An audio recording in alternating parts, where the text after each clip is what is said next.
Hello and welcome to संकल्प the mission academy. मैं सोनू आप लोगों का इस बायो की सीरीज के वीडियो पार्ट 2 में वेलकम करती हूँ। हमने लास्ट वीडियो में स्टार्ट किया था डाइजेस्टिव सिस्टम से, जिसमें हमने बेसिक इंट्रोडक्शन पढ़ा था। डाइजेस्टिव सिस्टम क्या होता है, डाइजेशन क्या होता है, उन सब के बारे में पढ़ा था। जिसने वो वीडियो नहीं देखा है प्लीज़ एक बार वो वाला वीडियो देख के फिर इस वाले वीडियो से कंटिन्यू करेंगे तो समझने में आपको थोड़ा ज़्यादा ईजी रहेगा। अदरवाइज यहाँ से भी पढ़ेंगे तो कोई दिक्कत नहीं है। तो चलो हम अपने टॉपिक को कंटिन्यू करते हैं। और जो हमारा डाइजेस्टिव सिस्टम का सबसे पहला पार्ट जिसके बारे में हम पढ़ने जा रहे हैं वो होता है आपका माउथ, यानी कि मुंह। देखो, माउथ की अगर हम बात करें तो डाइजेशन में इसके 3 पार्ट्स में हम लोगों को इसको पढ़ना होता है। 3 पार्ट जो माउथ के हमारे डाइजेशन में रोल प्ले करते हैं वो होते हैं टीथ, यानी कि दांत। सेकेंड पोर्शन जो आता है ये आता है भाई टंग का, जीभ। और तीसरे नंबर पे जो हमने पढ़े थे वो थे हमारे सलाइवरी ग्लैंड्स। सलाइवरी ग्लैंड्स यानी कि लार ग्रंथियां।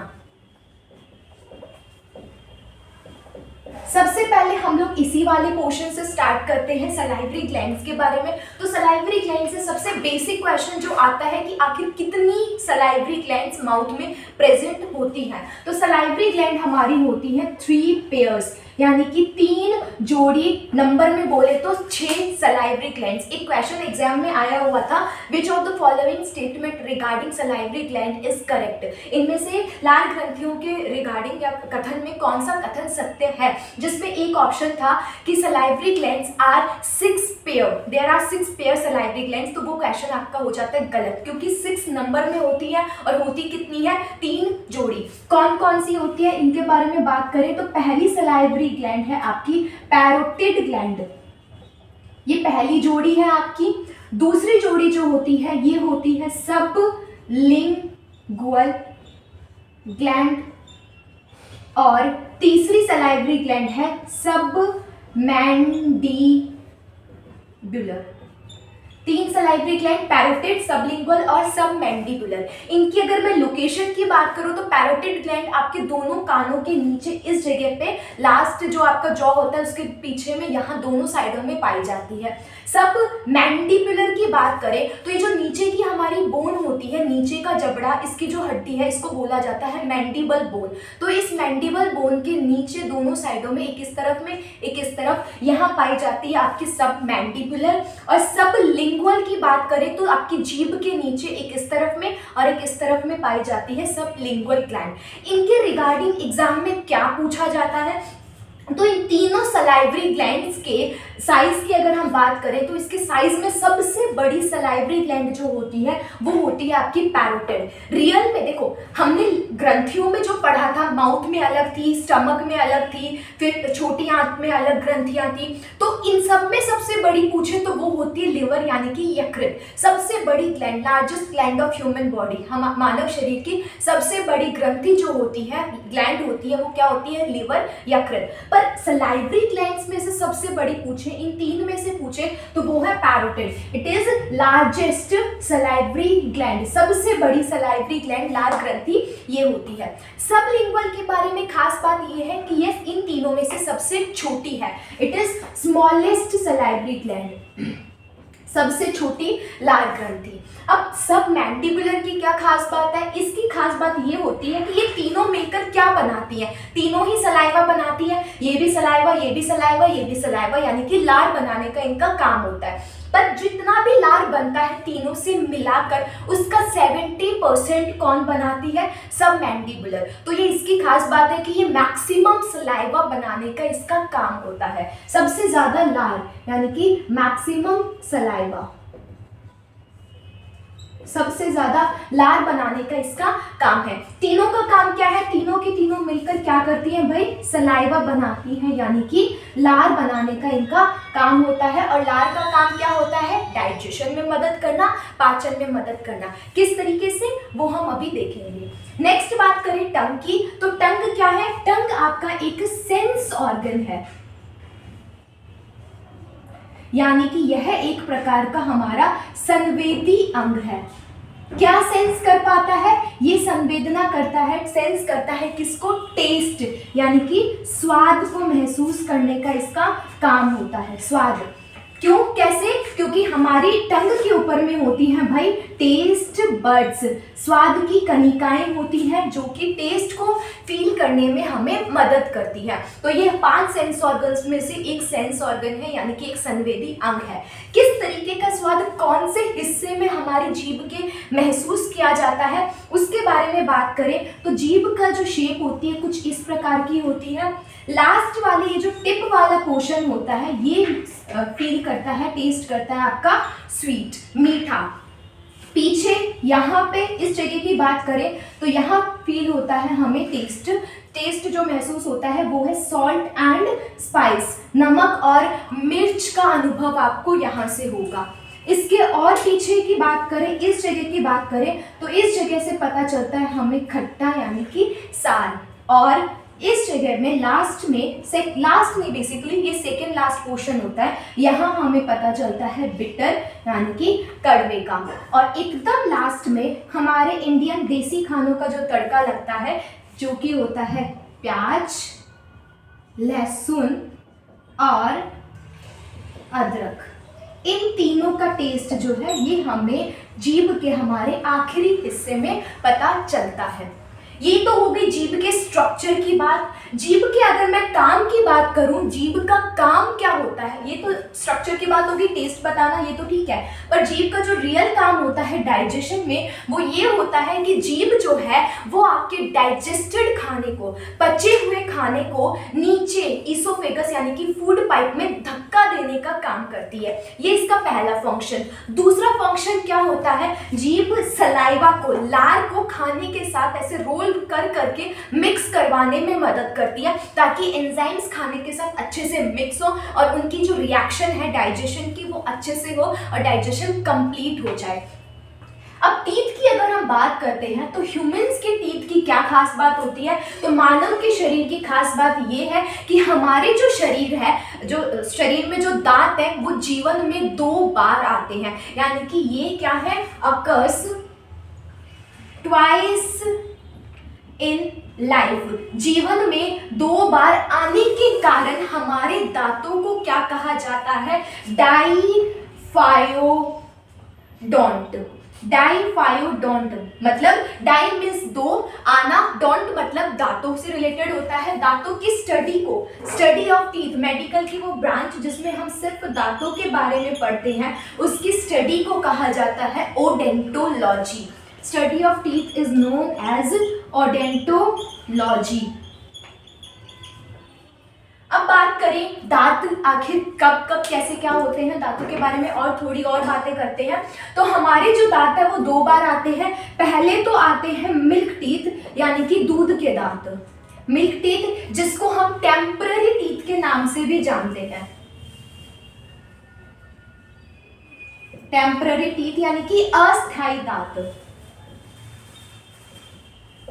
अस्थायी क्यों, क्योंकि ये एक बार आएंगे और आके टूटेंगे फिर दोबारा से आएंगे, तो टेम्पररी टीथ या अस्थायी दांत की बात करें। सेकंड जो होता है ये कितने होते हैं, नंबर में कितने होते हैं, तो जो टेम्पररी टीथ होते हैं ये आते हैं हमारे 20 टीथ होते हैं टेम्पररी। और जो बाद में इनके आने के बाद जो दूध के दांत टूट जाते हैं और उसके बाद जो दूसरे दांत आते हैं उनको कहा जाता है परमानेंट टीथ। उन दांतों को कहते हैं परमानेंट टीथ यानी कि स्थायी दांत। और ये कितने आते हैं, ये आते हैं भाई 32, ये आते हैं 32। ह्यूमंस के जो टीथ होते हैं वो स्ट्रक्चर में यानी कि आकार में 3 प्रकार के होते हैं। ह्यूमंस के टीथ जो हैं वो आकार में 4 टाइप के होते हैं, 4 टाइप्स ऑफ टीथ। और हमारे पास जो दांत हैं वो 4 प्रकार के होते हैं, इसीलिए ह्यूमंस के टीथ को एक और नाम से बोला जाता है, वो क्या, हेटेरोडोंट। हेटेरोडोंट। देखो ह्यूमंस के टीथ डाइफायोडोंट होते हैं, डाइफायोडोंट का मतलब होता है कि वो जीवन में 2 बार आते हैं। हेटेरोडोंट का मतलब होता है ये 4 तरीके के होते हैं। तो ह्यूमंस के टीथ हेटेरोडोंट भी होते हैं। अब 4 तरीके के कौन कौन से, तो सबसे पहले होता है आपके इंसीजर्स, जिसको हिंदी में कहा जाता है कृतक। दूसरे दांत जो रहते हैं वो होते हैं कैनाइन, रदनक। फिर होते हैं आपके प्रीमोलर्स, जिसको हिंदी में कहते हैं अग्रचवर्णक। And last one is molars, जिसको कहा जाता है चवर्णक। देखो भाई, इसको समझने के लिए आपको एक डेंटल फॉर्मूला समझना होगा। एक डेंटल फॉर्मूला होता है, दांतों का हमारा फॉर्मूला किस प्रकार से होता है। देखो, आपके 2 जबड़े हैं, ऊपर का जबड़ा यानी कि अपर जो और लोअर जो, 2 टाइप में आप बांट दो। ये अपर वाला जो हो गया और ये हो गया आपका लोअर जो। इसको भी आप फर्दर 2 टाइप में बांटो, सेंटर से, लेफ्ट पोर्शन या राइट पोर्शन, किसी को भी एक साइड ले लो। कैसा होता है, सेंटर से किसी एक तरफ में हमें मूव करना है, तो लेट्स हम इस साइड में मूव करते हैं। तो सेंटर से जब किसी एक साइड में जाते हैं तो यहाँ पे होते हैं आपके 2 इंसीजर्स। कितने इंसीजर्स, कृतक कितने होते हैं, 2। कृतक कितने होते हैं भाई, 2 होते हैं। तो टोटल कितने हो गए, 2 इस साइड 2 इस साइड, 4 और 4 ही नीचे। तो टोटल इंसीजर्स कितने होते हैं, 8। ठीक है, समझ आया। नेक्स्ट बात करें तो एक होता है आपका कैनाइन, एक होता है कैनाइन। तो टोटल कैनाइन कितने, 1 2 3 और 4 होते हैं हमारे कैनाइन। फिर वही सेम 2 होते हैं प्रीमोलर्स। तो टोटल प्रीमोलर्स यानी कि अग्रचवर्णक कितने हो गए, 8 और 3 होते हैं आपके मोलर्स। एक साइड में 3 तो इधर 6 और 6 दूनी 12। तो टोटल कितने हो गए, ये 12। इसको काउंट करेंगे तो आप देखेंगे कि दांत कितने हो गए भाई, 32। और ये जो 2 1 2 3 आया, ये 2 1 2 3 क्या है, ये 2 1 2 3 हमारे परमानेंट टीथ का डेंटल फॉर्मूला है। ये 2 1 2 3 क्या, डेंटल फॉर्मूला। कौन से दांतों का, 32 दांतों का। 32 दांत मतलब परमानेंट टीथ का डेंटल फॉर्मूला।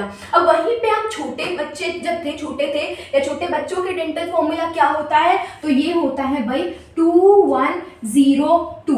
2102 यहां से हमें पता चल रहा है 2 इंसिजर्स। तो टोटल इंसिजर्स कितने, 8। ये किसका है, एडल्ट यानी कि वयस्क का। और वहीं पे एक चाइल्ड का क्या होता है, 8 हो गए इंसिजर्स, 1। एक साइड में एक कैनाइन, तो टोटल कितने, 4 कैनाइन। तो कैनाइन कितने हो गए, 4। प्रीमोलर्स 0। तो इनके पास प्रीमोलर्स क्या होते हैं, एब्सेंट होते हैं। ये इंपॉर्टेंट पॉइंट है, प्रीमोलर्स 0 होते हैं, प्रीमोलर्स नहीं पाए जाते। अग्रचवर्णक छोटे बच्चे के दांतों में या दूध के दांतों में अग्रचवर्णक नहीं होते। नेक्स्ट बात करें तो 2 हो गए आपके क्या, चवर्णक यानी कि मोलर्स। 2 2 8 और 8 दूनी 16, सॉरी 2 4 और 4 2 8। तो कितने हो गए, 8 होते हैं आपके चवर्णक यानी कि मोलर्स। तो टोटल दांत कितने हो गए, ये हो गए भाई 20। ये हो गए 20। आई होप इतना समझ आया होगा व्हाट इज 2102। 2102 छोटे बच्चों के दांतों का डेंटल फॉर्मूला है, यानी कि मिल्क टीथ का डेंटल फॉर्मूला है। ये आया कैसे, ये मैंने आपको समझा दिया है, क्लियर हो गया होगा। और 2123 क्या होता है, एडल्ट के टीथ का डेंटल फॉर्मूला होता है। ये एग्जाम्स में काफी बार पूछा जाता है, तो इस बात को आप लोग थोड़ा ध्यान में रखें, ठीक है। नेक्स्ट बात करें दांतों के बारे में और थोड़ी बात करते हैं। तो देखो, कुछ नोट करके की पॉइंट्स लिख लेते हैं हम दांतों के बारे में। तो की पॉइंट क्या होता है कि दांतों की जो आउटर कवरिंग होती है, outer layer of teeth, outer layer जो होती है हमारे दांतों की, इसको क्या कहा जाता है। जो व्हाइट कलर के हमें दांत दिखते हैं, ये हमारे रियल के दांत नहीं है। असली दांत आपके जड़ों के अंदर होते हैं। तो ये जो ऊपर से आपको व्हाइट कलर का दिखता है, ये क्या होता है, इसको कहा जाता है इनामल। ये क्या कहा जाता है भाई, इसको कहते हैं enamel. Real outer covering of our teeth, ये होती है इनामल। और ये है एक तरीके की non living thing, sorry non living नहीं बोल सकते बट डेड। हमारी बॉडी का ये क्या है, एक डेड पार्ट है, तो हम ना तो इसको ऑर्गन कह सकते हैं, ना इसको टिश्यू ऊतक कह सकते हैं, ना हम इसको एक सिंगल सेल कह सकते हैं, ना इसको ऑर्गन सिस्टम कह सकते हैं, पर ये हमारी बॉडी का एक हिस्सा जरूर है। और कैसा हिस्सा है, तो ये हमारी बॉडी का सबसे कठोर हिस्सा है। ये इंपॉर्टेंट पॉइंट है about enamel. Enamel is the hardest part of human body. मानव शरीर का सबसे कठोर हिस्सा क्या होता है, दांतों का enamel, hardest part of human body.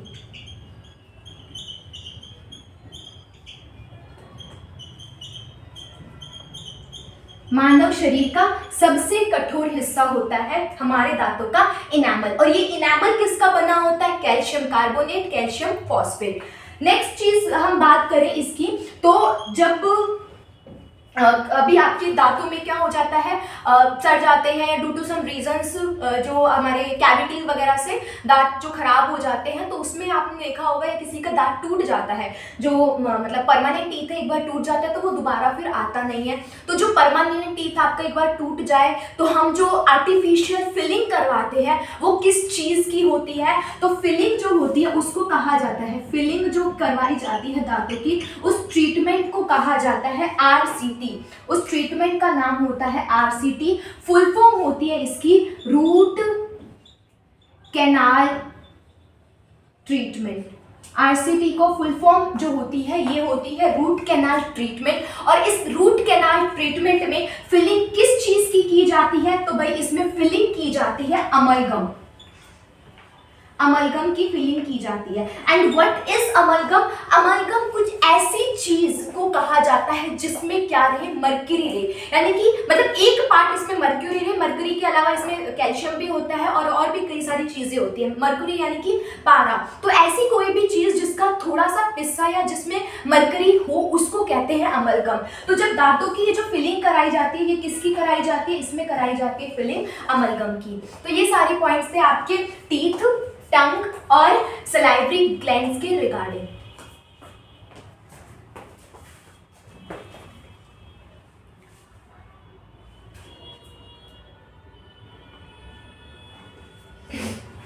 ठीक है, तो चलो अब नेक्स्ट हम लोग स्टार्ट देखते हैं कि माउथ में डाइजेशन। इतना तो हमने माउथ के पार्ट्स के बारे में पढ़ लिया, अब माउथ में डाइजेशन और करते हैं तो हमारा माउथ वाला टॉपिक जो है वो पूरा कंप्लीट हो जाएगा।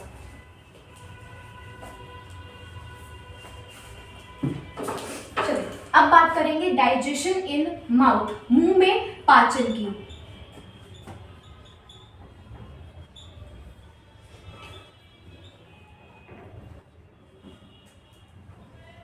देखो, अगर हम डाइजेशन की बात करते हैं तो डाइजेशन यहाँ पे कौन कराएगा भाई, सलाइवा। तो हम पहले थोड़ी सी सलाइवा के बारे में बात कर ले।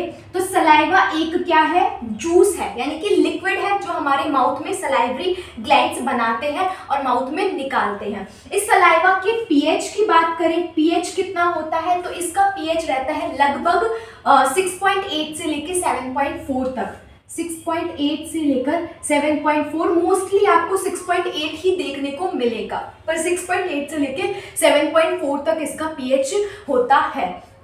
नेक्स्ट बात करें सलाइवा की, तो ये एक जूस है, इस जूस में क्या क्या चीजें रहती हैं, तो इस जूस में रहता है पानी, वाटर, पानी रहता है इसमें। पानी के अलावा इसमें रहती है आपके म्यूकस, म्यूकस जिसको कहा जाता है श्लेष्मा। म्यूकस का क्या काम होता है भाई, म्यूकस का काम होता है खाने के पार्टिकल्स को अच्छे से चिपका देना, ताकि वो आपके ना किसी भी पोर्शन में आके स्टिक ना कर जाए और इजीली फ्लो हो, यानी कि लुब्रिकेशन का आप बोल सकते हो, लुब्रिकेशन देने का उसका काम होता है। नेक्स्ट चीज हम बात करें, म्यूकस के अलावा इसमें फिर क्या आएंगे जो हमारे डाइजेशन में मदद करेंगे, दैट इज एंजाइम्स। एंजाइम्स होते हैं सलाइवा में। अब इन एंजाइम्स कौन कौन से होते हैं, तो देखो सलाइवा में ना 2 एंजाइम्स पाए जाते हैं। पहले एंजाइम का नाम है लाइजोजाइम। लाइजोजाइम नामक एंजाइम आपके सलाइवा में होता है।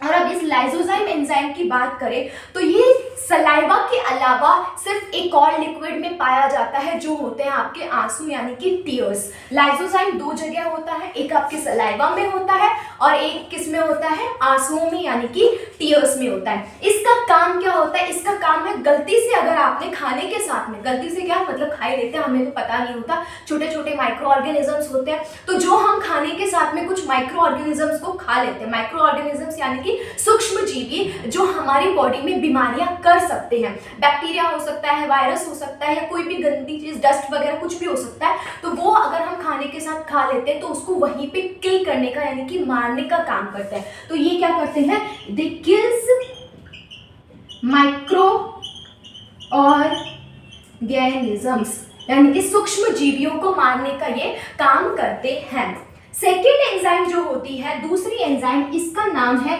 सलाइवरी अमाइलेज, या इसका ही दूसरा नाम होता है, सलाइवरी अमाइलेज का ही दूसरा नाम होता है टाइलिन, PTYALINE। पी जो है इसमें साइलेंट होता है, इस एंजाइम का नाम होता है टाइलिन, हिंदी में भी इसे टाइलिन ही कहते हैं। एग्जामिनर आजकल आपको टाइलिन से ज्यादा क्वेश्चन देता है, इनफैक्ट सलाइवरी अमाइलेज ना देकर। क्यों? क्योंकि सलाइवरी अमाइलेज नाम से ही पता चल रहा है कि सलाइवरी में सलाइवा है, यानी कि ये सलाइवा का पार्ट होगी, बट टाइलिन जो होती है ये नाम से नहीं समझ आता, तो आपको इस वाले नाम को ज्यादा याद रखना है। अब ये जो एंजाइम होती है ये करवाती है डाइजेशन। किसका डाइजेशन? तो आप लास्ट क्लास को याद करें, हमने खाने के साथ में हम 3 न्यूट्रिएंट्स खाते हैं, 3 पोषक तत्व खाते हैं, कार्बोहाइड्रेट, प्रोटीन और लिपिड्स यानी कि वसा। जो कार्बोहाइड्रेट होते हैं उनका डाइजेशन हमारे माउथ में स्टार्ट होता है, कार्बोहाइड्रेट का डाइजेशन ये करते हैं। तो कार्बोहाइड्रेट क्या है? एक शुगर है। कैसी शुगर? कॉम्प्लेक्स शुगर, जटिल शर्करा है, जिसको ये किस में तोड़ेंगे? सिंपल शुगर में, यानी कि सरल शर्करा में तोड़ने का ये काम करते हैं सलाइवरी अमाइलेज। तो सलाइवरी अमाइलेज क्या करते हैं? कार्बोहाइड्रेट्स को किस में तोड़ते हैं भाई? कार्बोहाइड्रेट को ब्रेक कर देंगे सिंपल शुगर में। और एक जो हम प्लांट से कार्बोहाइड्रेट खाते हैं, प्लांट कार्बोहाइड्रेट का नाम होता है स्टार्च। तो कई बार आपको एग्जामिनर लिख के देता है स्टार्च का, एग्जाम में आप देखेंगे कि स्टार्च का डाइजेशन हमारे कौन से पार्ट में स्टार्ट होता है, तो वो होता है भाई माउथ में। माउथ में कार्बोहाइड्रेट का या स्टार्च का डाइजेशन स्टार्ट होता है, माउथ में प्रोटीन और लिपिड का डाइजेशन, पाचन नहीं होता है। प्रोटीन और लिपिड के साथ में कुछ भी नहीं होता, यहाँ सिर्फ और सिर्फ कार्बोहाइड्रेट्स का, स्टार्च का डाइजेशन होता है। और कौन करता है? तो वो करती है सलाइवरी अमाइलेज। तो इतना पोर्शन था हमारा माउथ के बारे में। आई होप आप लोगों को ये समझ आया होगा एंड क्लास अच्छी लगी होगी। अगर किसी को कोई भी डाउट है या फिर कुछ पूछना है, या आप कहें कि किसी नेक्स्ट टॉपिक पे जिस पे आप चाहते हैं वीडियो बने, तो आप उसको कमेंट सेक्शन में लिख दीजिए, तो हम उस वीडियो को लेके आएंगे। आई होप ऐसा होगा। So thank you so much, आपने इस वीडियो को देखा। अच्छा लगा हो तो चैनल लाइक ज़रूर करें, सब्सक्राइब करें and do follow. Thank you so much.